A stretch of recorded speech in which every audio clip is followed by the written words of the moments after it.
দাওয়াতুস সাইমি মাকবুল, এটা আল্লাহর কাছে কবুল হয়ে যায়। ঠিক ওই মুহূর্তটাতে আল্লাহ তাআলার সফট কর্নার খুব বেশি গ্রো করে, আল্লাহর রহমতের দরিয়ার মধ্যে একটা অভাবনীয় জোশ পড়ে যায়। আল্লাহ তাআলা এই দৃশ্যটাকে খুব দেখতে পছন্দ করে যে বান্দা সামনে খাবার নিয়ে বসে আছে, শরবত নিয়ে, পানীয় নিয়ে বসে আছে, ক্ষুধায় তৃষ্ণায় সে জর্জরিত, সে চাইলেই সামনে থেকে নিয়ে মুখে তুলে খাবারটা খেতে পারে, কিন্তু সে আমার ভয়ে খাচ্ছে না।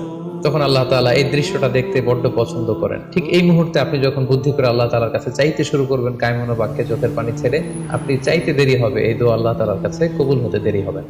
তাই এই ভুলটি যেন আমরা না করি, এই বরকত যেন আমরা মিস না করি। প্রতিদিন খেয়াল করে ইফতারের পূর্ব মুহূর্তে দোয়া করুন। আপনার কি চাহিদা, আকুতি মিনতি আল্লাহর কাছে আছে, আপনি পেশ করুন। বছরের অন্য সময়গুলোতে রাত 4টার দিকে উঠে আসলে অনেকের পক্ষে তাহাজ্জুদ